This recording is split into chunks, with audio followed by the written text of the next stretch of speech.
जय हिंद दोस्तों, आप सभी लोग कैसे हैं। आई होप कि आप सभी लोग बहुत ही अच्छे होंगे और बहुत ही अच्छे तरीके से आप अपनी पढ़ाई को कर रहे होंगे। तो आज का जो ये आपका वीडियो है तो ये किससे संबंधित है, तो यह जो वीडियो आप लोगों का होगा तो इसमें जो है आप लोगों को आसियान कंट्रीज के बारे में देखने को मिलेंगे। और यहाँ पे जो आप लोग इस वीडियो में देखेंगे तो इस वीडियो में आप लोग जो है आसियान कंट्री को जो है मैप के माध्यम से देखेंगे, मैप से समझने का प्रयास करेंगे।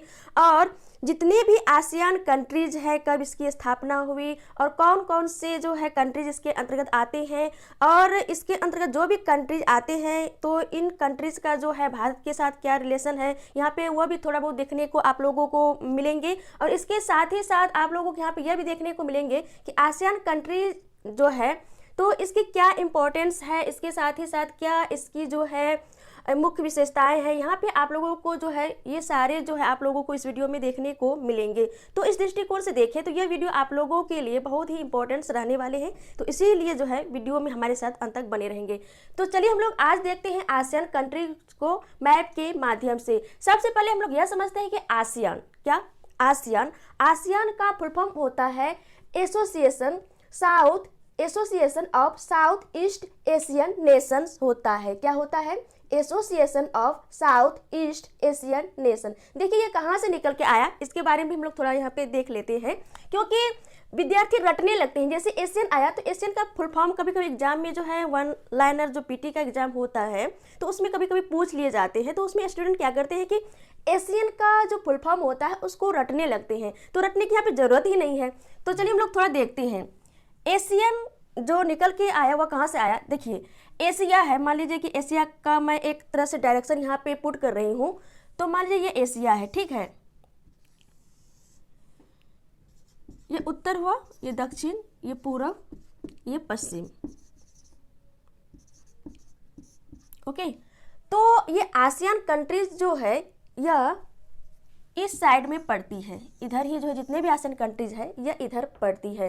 तो इसीलिए जो है एसोसिएशन का मतलब हो गया कि सारे कंट्रीज। उसके बाद जो है साउथ, ये साउथ हुआ आपका, ये हो गया ईस्ट, साउथ ईस्ट एशियन, ये एशिया का ही पार्ट है। ये सारी जितने भी देश है एशिया का ही पार्ट है, एशियन नेशन। तो सारे देशों का कलेक्शन इसके साथ ही साथ साउथ ईस्ट एशियन नेशंस हो गया। तो यहीं से निकल कर जो है ये आती है, तो रटने की बात ही नहीं है। तो इस तरह से जो आप लोग माइंड में सेट कर लेंगे, आप लोगों को रटना नहीं है कि एशियन का फुल फॉर्म क्या होता है, तो association of south east Asian nation. इस तरह से आप लोगों को रटने यहाँ पे रटना नहीं है, इस तरह से माइंड में सेट कर लेना है। ओके, तो चलिए हम लोग आप मैप के माध्यम से देखते हैं कि कौन कौन सा कंट्रीज जो है कहाँ कहाँ पे है। और हाँ, इससे पहले हम लोग यह देखते हैं कि आसियान की जो स्थापना हुई थी वह कब हुई थी।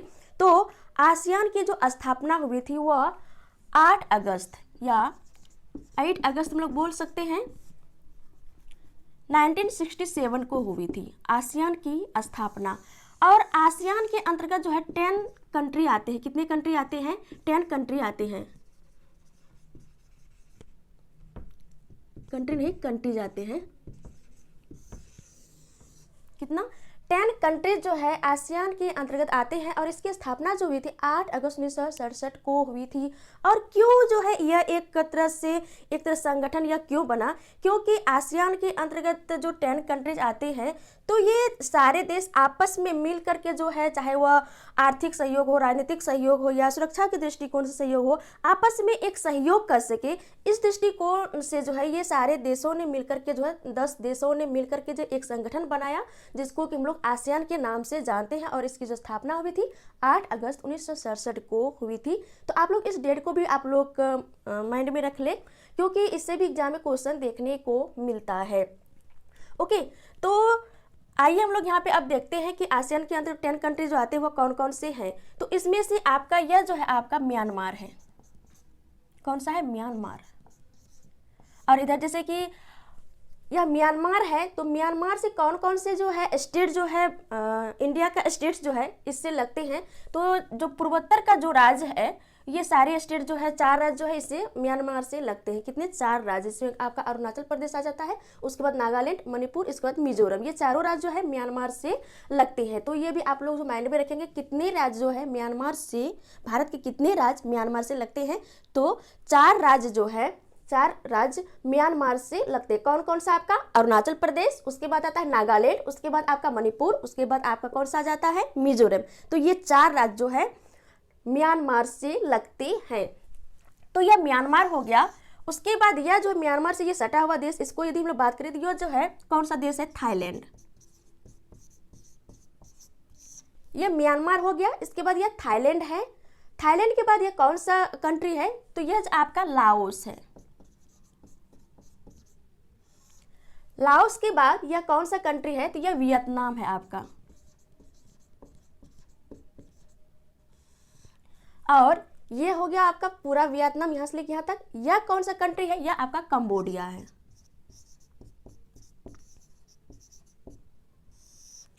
उसके बाद ये हो गया आपका, ये जो पार्ट है यह पार्ट आपका म्यांमार को हो गया। फिर ये सारे पार्ट जो है आपका थाईलैंड का हो गया।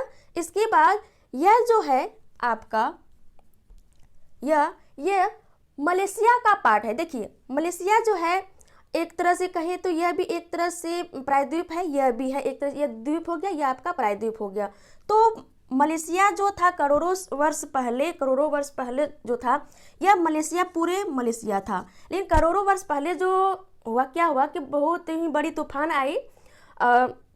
तो बहुत बड़ी जब तूफान आई तो यह 2 भागों में कट गई। कितने भागों में? 2 भागों में यह कट गई। तो तब से जो है मलेशिया 2 वर्गों में कट गई, एक इधर हो गया, एक इधर हो गया। तो यह मलेशिया का पार्ट है।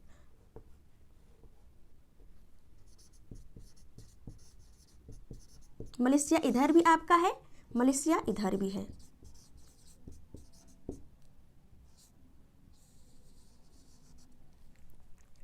और यहीं पर मलेशिया, इस वाले मलेशिया के नीचे एक अलग कंट्री बना, वो कौन सा? सिंगापुर। इसी तरह से इस मलेशिया से, इस वाले पार्ट से बाद में बना हुआ ब्रुनेई, अलग कंट्री,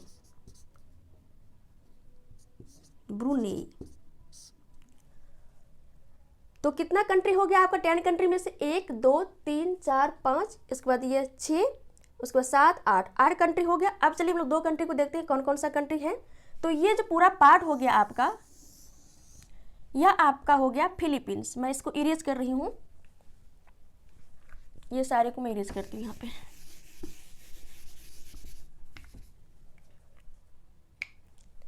तो ये कौन सा है? ये पूरे जो जितने देख रहे हैं यहाँ पे, आपको जो आइलैंड यहाँ पे देखने को मिल रहा है, तो ये किसका पार्ट है? तो यह जो है आपका फिलीपींस का।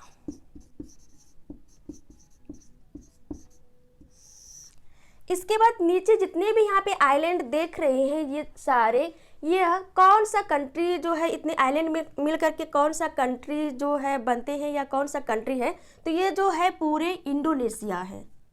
ये सारे जितने भी आपको यहाँ पे देखने को मिल रहे हैं ये इंडोनेशिया है।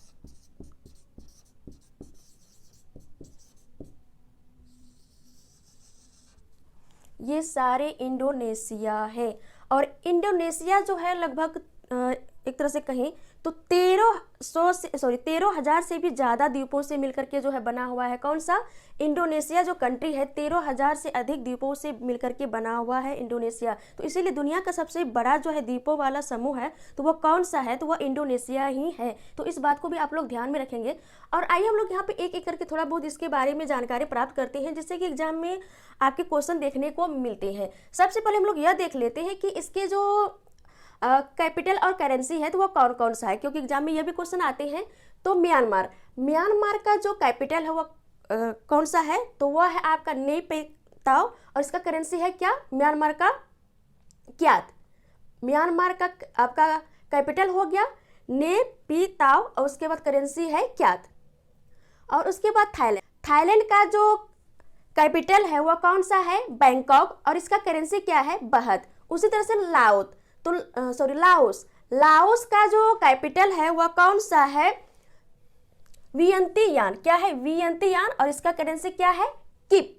उसी तरह से आपका जो है वियतनाम का जो कैपिटल है वह क्या है? हनोई, और इसका करेंसी है डक। उसी तरह से कंबोडिया का कैपिटल क्या है? तो कैपिटल जो है आपका नोम पेन है, और इसका करेंसी क्या है? रियल।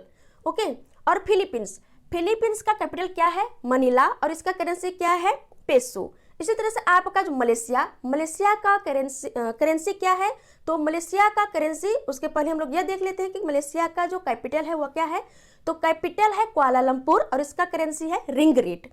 उसी तरह से आपका ब्रुनेई का कैपिटल है बंदर सेरी और इसका करेंसी है डॉलर। सिंगापुर का कैपिटल सिंगापुर ही है और इसका करेंसी है सिंगापुर। इसी तरह से आपका इंडोनेशिया का कैपिटल कहाँ पे है, तो जकार्ता में है और इसका करेंसी क्या है, रुपया। तो ये सारे का जो हम लोग यहाँ पे करेंसी और इसका कैपिटल देख लिए। अब हम लोग यहाँ पे थोड़ा इंपॉर्टेंस इसकी म्यांमार की देखते हैं। तो देखिए म्यांमार का जो पुराना नाम था वह कौन सा नाम था, तो बर्मा नाम था। और बर्मा नाम इसका क्यों पड़ा, क्योंकि 1754 ईस्वी में जो है यहाँ पे बर्मी वंश का जो है स्थापना हुई थी। कौन सा, बर्मी वंश का, बर्मी राजवंश का जो है स्थापना हुई थी। तो इसी कारण से जो है इसका नाम बर्मी से ही बर्मा पड़ा था। तो ये भी आप लोग ध्यान में रखेंगे, कौन से बर्मी राजवंश की स्थापना हुई थी, उसके बाद जो है इसका नाम बर्मा पड़ा था। उसके बाद जो है इसका नाम जो है म्यांमार पड़ा। और म्यांमार में ही जो है एक नदी बाती इंपॉर्टेंट नदी जो कि आपके एग्जाम में देखने को मिलते हैं, इरावदी नदी। कौन सा, इरावदी नदी, जो कि चाइना के तिब्बत के पठार से निकल के आती है और आके कहाँ पे, जो बंगाल की खाड़ी में गिर जाती है। तो इरावदी नदी, कौन सा, इरावदी नदी। और यहाँ पे आपको एक क्वेश्चन यहाँ पे यह भी देखने को मिलेंगे कि यहाँ पे जो है म्यांमार में एक सान की पठार है। कौन सा, सान की पठार। तो सान की पठार जो है एक तरह से आपका हो गया इरावदी नदी, दूसरे तरह से आपका हो गया साल्विन नदी। तो इसी के बीच के पठार को जो है सान का पठार कहा जाता है। कौन सा, सान का पठार। और यह नदी कौन सा है, साल्विन। ओके। और म्यांमार में है जो एक रखाइन जगह है, तो रखाइन जगह में जो रोहिंग्या जो 2017 के आसपास जो है वहाँ से जो भाग करके बांग्लादेश गए, भारत में भी शरणार्थी आए, तो वह म्यांमार के कौन सी जगह से, तो वह जो है कौन सी जगह से, रखाइन। तो यह भी आप लोगों का नाम ध्यान में रखेंगे। और भारत के लिए म्यांमार की इम्पोर्टेंस की बात करें तो देखिए, जो भारत के जो पूर्वोत्तर का राज्य है, चारों राज्य है, तो चारों राज्य हो गए या अदर जितने भी 7 सिस्टर है, तो इसके विकास के लिए जो म्यांमार जो है बहुत ही इंपॉर्टेंस है। क्योंकि इधर से जो भी रास्ते जाएंगे तो म्यांमार होकर के ही जाएंगे।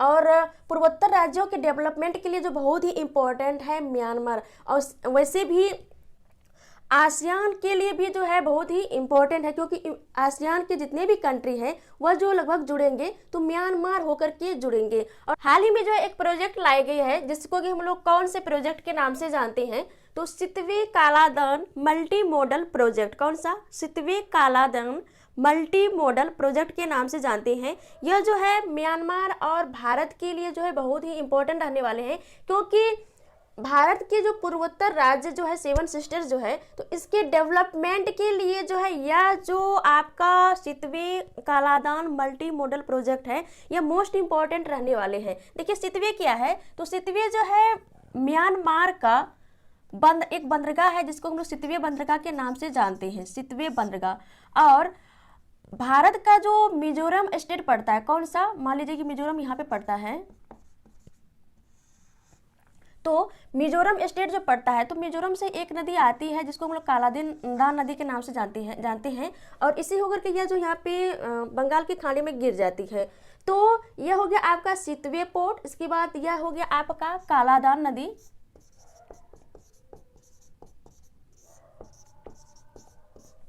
तो यहाँ से जो है इस होकर के मिजोरम होकर के जो पूर्वोत्तर के जो भी राज्य हैं तो इसको जो है जोड़े जाएंगे, तो कितना इम्पोर्टेंट हो जाएगा। और इधर से जो है आपका थाईलैंड हो गया, चाहे लाओस हो गया, वियतनाम हो गया, उसके बाद कंबोडिया हो गया, इसके बाद इधर सिंगापुर हो गया। तो इस तरह से जो है अदर आसियान के जो भी कंट्री है तो इसके माध्यम से जो है भारत के पूर्वोत्तर राज्य जो है जुड़ेंगे। तो इसके डेवलपमेंट के लिए देखा जाए तो यह जो प्रोजेक्ट है Sittwe Kaladan multi modal project कितना इम्पोर्टेंट हो जाता है भारत के पर्सपेक्टिव में। ओके। और यदि हम लोग म्यांमार के हाल के संदर्भ में बात करें तो म्यांमार के जो यहाँ की जो स्थिति है अभी थोड़ी एक तरह से कहें तो अस्थिरता जो यहाँ पे बनी हुई है, क्योंकि म्यांमार में जो 2010 के बाद से जो लोकतांत्रिक यहाँ पे सरकार बनी थी आन सान सू की, तो उसका जो है तख्ता पलट हो गया है।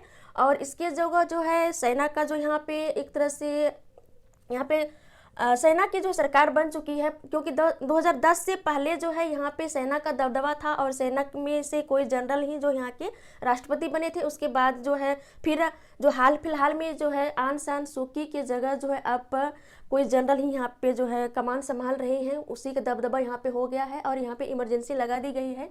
तो देखिए इस तरह से देखिए तो म्यांमार की जो भी स्थिति है, गंभीर स्थिति है यहाँ पे। और यदि हम लोग भारत के पर्सपेक्टिव में देखें तो भारत के लिए कौन अच्छे थे, तो वैसे ज़्यादा जो है लोकतांत्रिक जो सरकार थी आंग सान सूकी वह अच्छे थे। और अभी किस तरह से भारत सरकार जो है इसके साथ किस तरह से अच्छे संबंध स्थापित करेंगे तो वो आगे देखने वाली बात है। तो ये रहा म्यांमार के संदर्भ में।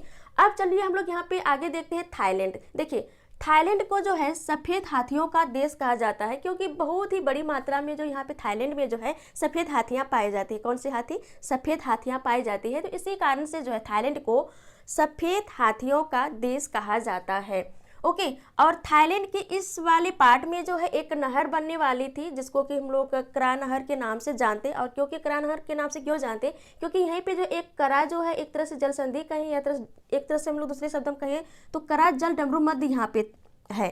और इसी के नाम से जो यहाँ पे एक नहर बनने वाली थी जिसको कि कौन बनाते? चाइना बनाते। और अभी जो है इसीलिए रोका गया है, थाईलैंड ने रोक दिया है, क्योंकि इसका मानना है कि इधर यदि नहर बनाएंगे तो इससे क्या होगा कि पर्यावरण जो है अधिक मात्रा में प्रदूषित होंगे। तो इसको जो है ध्यान में रखते हुए जो है इस नहर के कार्य को जो है अभी रोक दिया गया है। लेकिन आगे क्या होगा यह आगे देखेंगे। और यदि यह नहर बन जाता है तो इससे क्या होगा कि भारत को थोड़ा इफेक्ट पड़ेगा। तो भारत सरकार को भी इसमें ध्यान देनी चाहिए कि यह जो है चाइना इस नहर को नहीं बना पाए। और थाईलैंड क्यों बना रहा है इस नहर को? क्योंकि देखिए सिंगापुर जो है एक तरह से कहें तो एक तरह से ये डेवलपिंग कंट्री है, डेवलप्ड कंट्री है। डेवलपिंग क्या कहें, ये डेवलप्ड कंट्री है। और क्यों बना? क्योंकि इधर देखिए आपका हो गया प्रशांत महासागर हो गया इस पार्ट में, इसको इधर जो जितने भी पार्ट आप देख रहे हैं दक्षिण चीन सागर का पार्ट है। तो इधर से जो भी व्यापार होती है तो ये इसी होकर के आती है। किस होकर के? इस होकर के आती है। और जो भी जहाज के माध्यम से जो भी व्यापार होता है तो वो ईंधन भराने का कार्य जो करते हैं वो कहाँ पे करते हैं? तो सिंगापुर में ही करते हैं। तो इसलिए सिंगापुर जो है ट्रेड को लेकर के जो है बहुत ही जो है डेवलप्ड कंट्री बन चुकी है। तो इसी को देखते हुए थाईलैंड चाह रहे हैं कि एक ही इधर से रास्ता होकर के जाते, यदि मैं यहाँ पे एक नहर का निर्माण कर दूं तो क्या होगा कि हम भी एक तरह से डेवलप्ड कंट्री बन जाएंगे और बहुत ही जो है विकसित कंट्री बन जाएंगे। तो इसी को देखते हुए जो है थाईलैंड यहाँ पे बनाने की बात जो है चाइना से जो की, और चाइना बनाने को तैयार भी हो गया और बना भी रहे हैं। क्योंकि चाइना तो यही खोजते ही है कि कहाँ पे जो है कौन सा कंट्री कमज़ोर पड़े ताकि थोड़ा सा मदद के नाम पे वहाँ पे मैं उस देश को पूरी अच्छी तरीके से अपने बस में कर लूँ। चाइना का कार्य ही यही है। तो ये हो गया आपके थाईलैंड के बारे में। चलिए अब हम लोग बात करते हैं लाओस। तो लाओस के बारे में क्या इंपॉर्टेंस हो जाता है और किस आधार पे आपके एग्जाम में क्वेश्चन देखने को मिलेंगे? तो इस आधार पे मिलेंगे कि 10 कंट्रीज है आसियान के। कितने कंट्रीज है? 10 कंट्रीज है आसियान के। तो ऐसा कौन सा कंट्री है जो कि लैंडलॉक कंट्री है? तो यहाँ पे देख सकते हैं आपके मैप के माध्यम से यहाँ पे आप लोग समझ सकते हैं, देख सकते हैं कि 10 देशों में से जो लाओस है वह लैंडलॉक कंट्री है। क्योंकि देखिए इधर जो भी पार्ट है आपका चाइना का पार्ट आ जाएंगे, और इधर आपका म्यांमार हो गया, इधर आपका थाईलैंड हो गया, इधर आपका वियतनाम हो गया, इधर आपका कंबोडिया हो गया। तो ये जो है लाओस या किसी भी समुद्र से या किसी भी खाड़ी से जो है नहीं लग रही है, इसकी जो एक तरह से तट है ये नहीं लग रही है। तो इसीलिए जो ये एक लैंडलॉक कंट्री है। तो इस तरह से जो एग्जाम में क्वेश्चन यहाँ पे लाओस से आपके एग्जाम में क्वेश्चन देखने को मिलेंगे। देखिए पढ़ने के लिए बहुत सारे चीज़ होती हैं, तो लेकिन आपके एग्जाम में क्या क्या इंपॉर्टेंट रहने वाले हैं तो ये वही सब जो है हम लोग यहाँ पे फोकस करेंगे।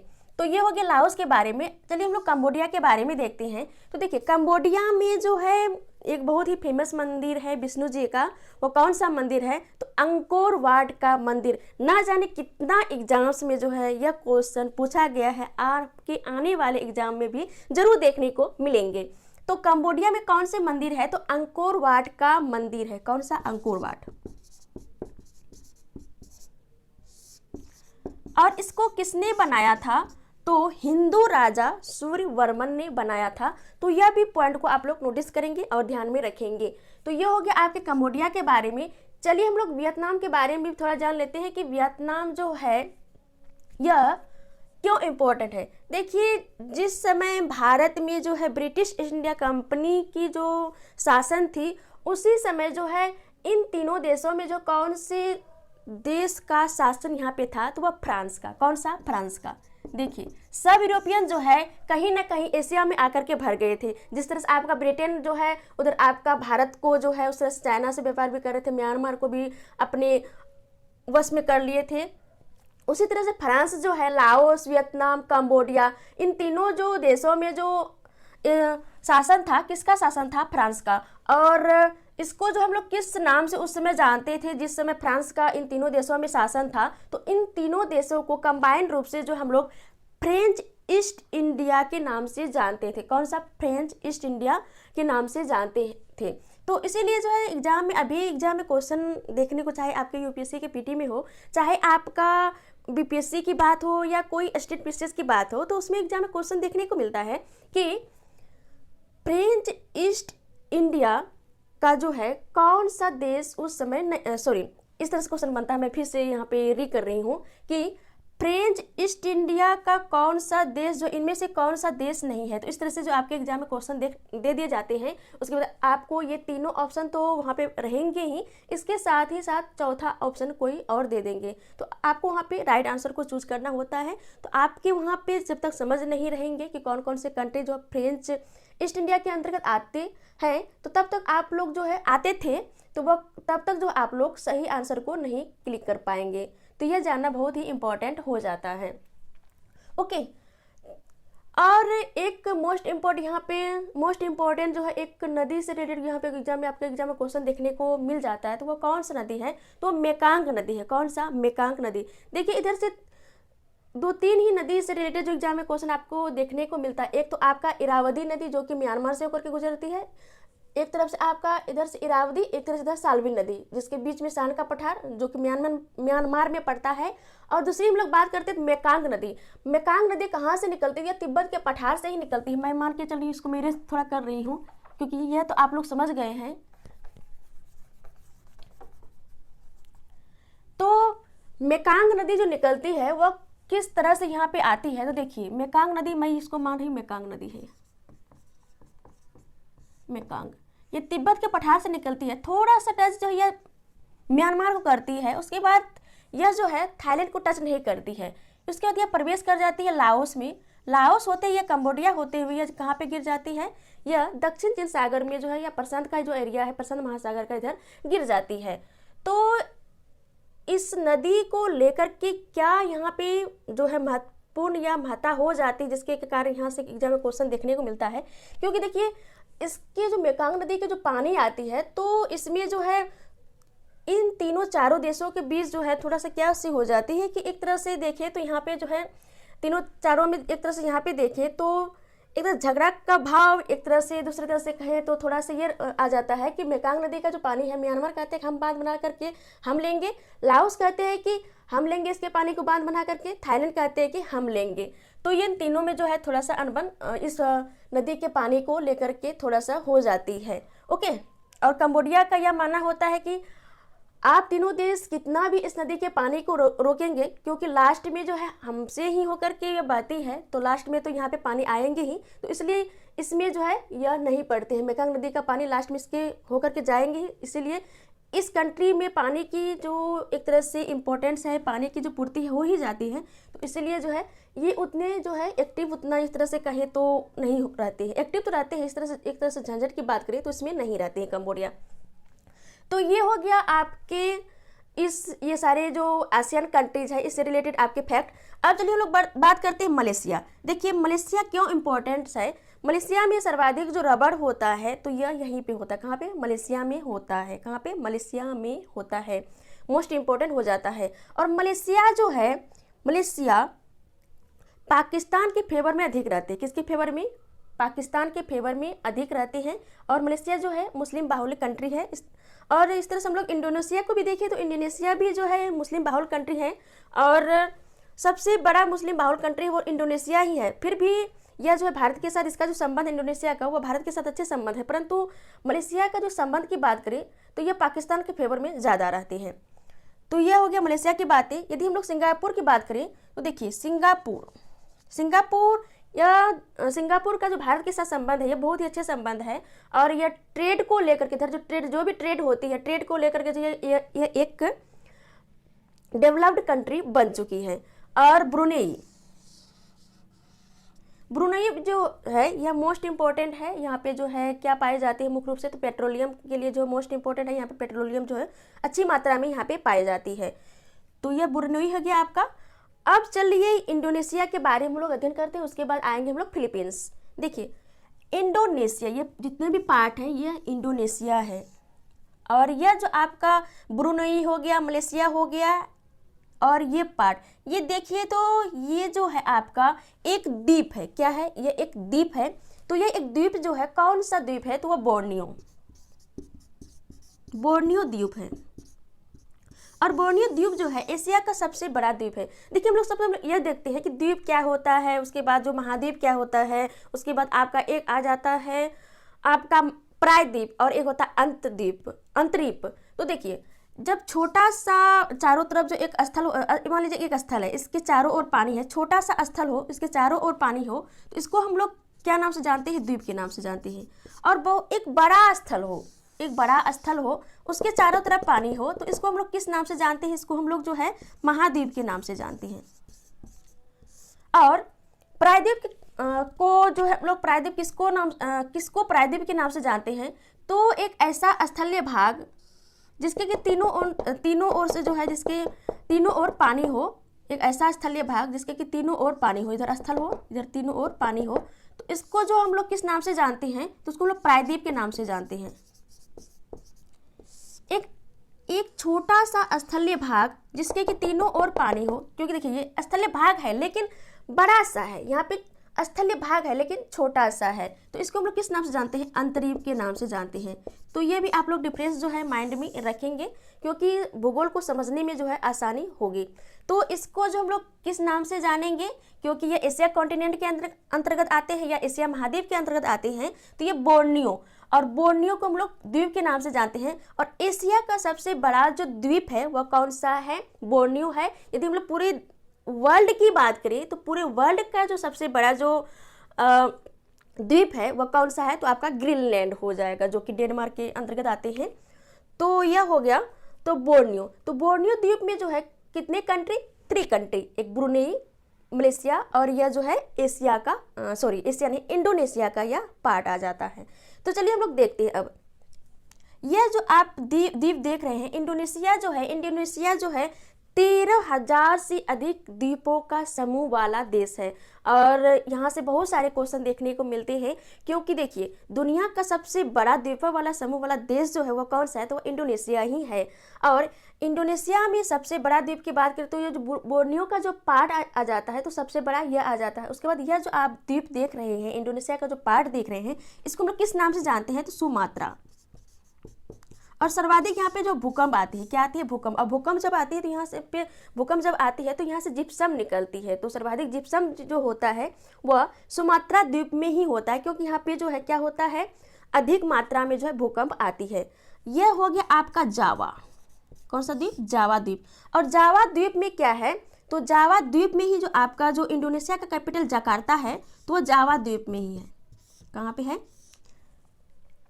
जावा द्वीप में ही जो है इंडोनेशिया का जो कैपिटल जकार्ता है वह कहाँ पे है? जावा द्वीप में है। और जावा द्वीप में जो है सर्वाधिक जो है अधिक मात्रा में कुनेन नाम की वृक्ष पाए जाते हैं। और क्योंकि कुनेन नाम की वृक्ष पाई तो जाती है, तो क्या उसकी क्या महत्ता आखिर है जो जिसको हम लोग जाने? तो कुनेन की छाल से सिनकोना प्राप्त किया जाता है, और सिनकोना का जो प्रयोग किया जाता है वह मलेरिया की दवा के रूप में जो है किया जाता था। और इस दृष्टिकोण से देखें तो जावा में जो है सर्वाधिक कुनेन जो पाया जाता है, कुनेन की वृक्ष और कुनेन की छाल से जो है सिनकोना प्राप्त की जाती है। तो इस दृष्टिकोण से भी इंपॉर्टेंट हो जाता है, क्योंकि सर्वाधिक कुनेन जो होता है वह कहाँ पे होता है? जावा में होता है। और जिप्सम सर्वाधिक कहाँ पे पाया जाता है? तो वह सुमात्रा द्वीप में, इंडोनेशिया के सुमात्रा द्वीप में पाया जाता है। तो यह हो गया आपके एग्जाम के पॉइंट ऑफ व्यू से मोस्ट इंपॉर्टेंट।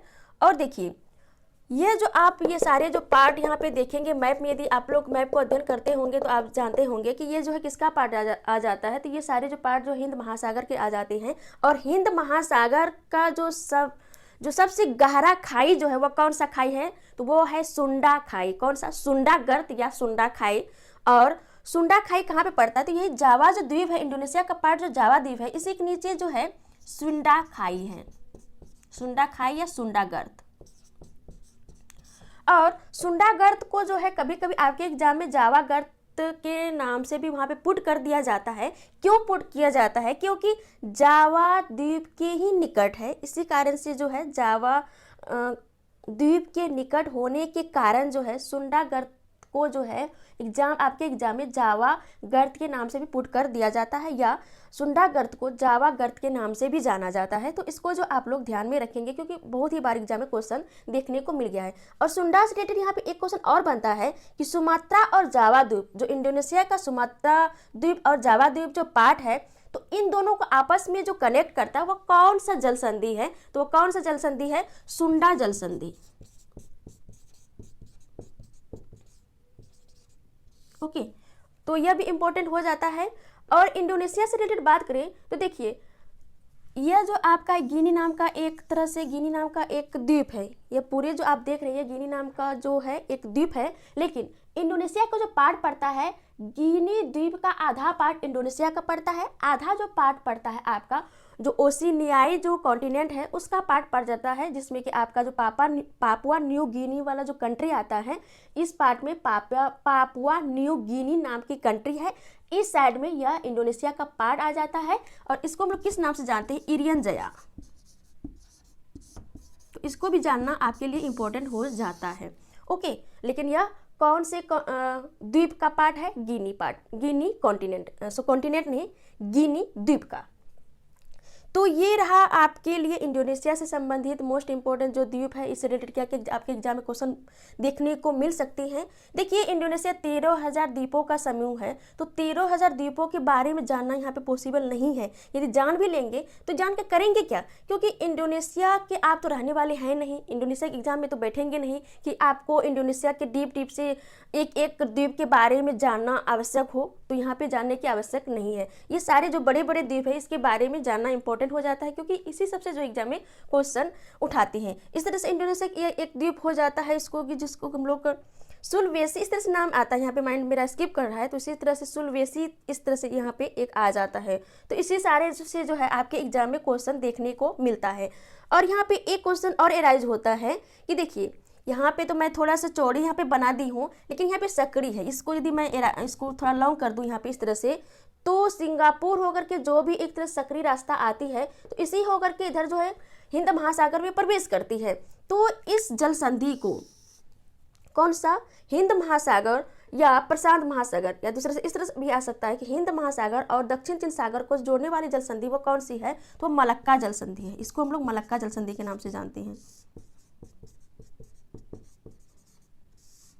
देखिए, मलक्का जल संधि से रिलेटेड बहुत ही बार एग्जाम में क्वेश्चन देखने को मिला है। तो इस सक्रिय सी जगह को, यह सक्रिय सी जल संधि को कौन सा जल संधि के नाम से जानते हैं, मलक्का जल संधि। तो ये हो गया।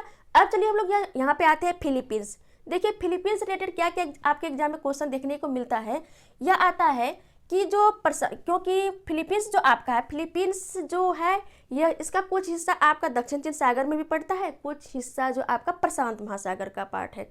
तो प्रशांत महासागर का जो सर्वाधिक जो खाई है, सर्वाधिक गहरा जगह है, तो वो कौन सा जगह है आपका, मेरियाना गर्त। तो मेरियाना गर्त से जो है, मेरियाना गर्त को जो है फिलीपींस से रिलेट करके एग्जाम में क्वेश्चन पूछ लिए जाते हैं। यह क्वेश्चन पूछ लिए जाते हैं कि फिलीपींस के कौन से साइड में या कौन से दिशा में जो है मेरियाना गर्त है, तो वह पूरब साइड में है। फिलीपींस के इस साइड में जो है मेरियाना गर्त है। और इसकी हम लोग गहराई की बात करें तो कितना है, 11,022 मीटर है। और इनमें से भी मेरियाना गर्त जो ऐसे ऐसे बना हुआ है, तो इसमें सबसे गहरा पार्ट वो कौन सा है, तो वह चैलेंजर नाम से जाना जाता है। तो इसको भी आप लोग ध्यान में रखेंगे। और फिलीपींस का जो कैपिटल है वो कौन सा है, इसका कैपिटल मनीला। कौन सा, मनीला। और फिलीपींस भी जो बना हुआ है अनेक अनेक यहाँ पे द्वीपों से मिलकर के बना हुआ है, तो इसका जो फिलीपींस का कैपिटल मनीला है, तो आपके एग्जाम में यह क्वेश्चन आता है कि फिलीपींस का जो कैपिटल मनीला है तो वो कौन से द्वीप में अवस्थित है, तो वह कौन सा द्वीप में स्थित है, लुजोन। यह क्वेश्चन आपके एग्जाम में देखने को मिलती है। और उसके बाद सेकेंड यदि हम लोग बात करें तो यह जो है सबसे बड़ा द्वीप जो है वह कौन सा है फिलीपींस का, मिंडानाओ। तो इसी तरह से जो आपके एग्जाम में क्वेश्चन देखने को मिलते हैं।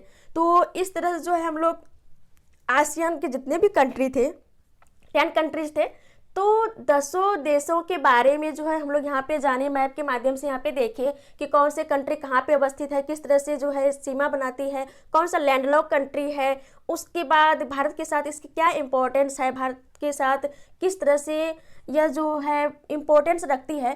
थोड़ा हम लोग यहाँ पे और थोड़ा कुछ जान लेते। देखिए, जब अटल बिहारी वाजपेयी प्रधानमंत्री थे तो इससे पहले जो थे कौन सा, गुजराल, इंद्र कुमार गुजराल, वह जो थे प्रधानमंत्री थे। तो उन्होंने जो एक नीति लाई थी, कौन सा, पूर्व की ओर देखो नीति लाई थी। कौन सा नीति, पूर्व की ओर देखो। तो उसी समय जो है आसियान के साथ जो है भारत ने जो है एक तरह संबंध स्थापित किए थे। उस समय सिर्फ ये नहीं था कि इस पूर्व की ओर देखो और उसके बाद कुछ ही संबंध, कुछ ही मामलों में जो है इससे अच्छे संबंध थे, जैसे कि आपका हो गया इकोनॉमिक्स मान ही लीजिए। लेकिन बाद में जब नरेंद्र मोदी जी आए तो गुजराल जी के जो सिद्धांत थे या गुजराल जी की जो नीति थी, पूर्व की ओर देखो नीति, तो इसी को अपडेट किए, जिसको कि बाद में मोदी जी ने जो है उसको अपडेट करके क्या नाम कर दिए, एक्ट ईस्ट नीति। एक्ट ईस्ट नीति, पूर्व की ओर देखो भी और उसके साथ अच्छे संबंध को बनाओ भी। तो यह नीति लाए, तो जिससे कि आपका जो इकोनॉमिक्स हो गया, पॉलिटिकल हो गया, उसके बाद कल्चर हो गया, उसके बाद सिक्योरिटी से रिलेटेड हो गया, कनेक्टिविटी से रिलेटेड हो गया। तो ये सारे क्षेत्रों में जो अलग अलग क्षेत्रों में जो है संबंध बनाने का प्रयास किया जा रहा है और अच्छे संबंध है भी आसियान के साथ हमारे देश का। तो ये सारे जो है संबंध है हमारे देश के साथ और अच्छे संबंध है, और आसियान कंट्री जो है हमारे देश के विकास के लिए बहुत ही मोस्ट इंपॉर्टेंट है। और ये सारे रहे मोस्ट इंपॉर्टेंट आपके फैक्ट, इसी सबसे जो आपके एग्जाम में क्वेश्चन देखने को मिलते हैं। तो आई होप कि यह वीडियो आप लोगों को पसंद आए होंगे। यदि पसंद आए इस वीडियो को लाइक करें और ज़्यादा से ज़्यादा फ्रेंड्स के पास इसको शेयर करें। और अभी तक आप इस फैमिली में नए सदस्य हैं तो इस फैमिली के सदस्य बनने के लिए इस चैनल को सब्सक्राइब करें। तो चलिए फिर मिलते हैं आपके नेक्स्ट वीडियो में, तब तक के लिए जय हिंद, जय भारत।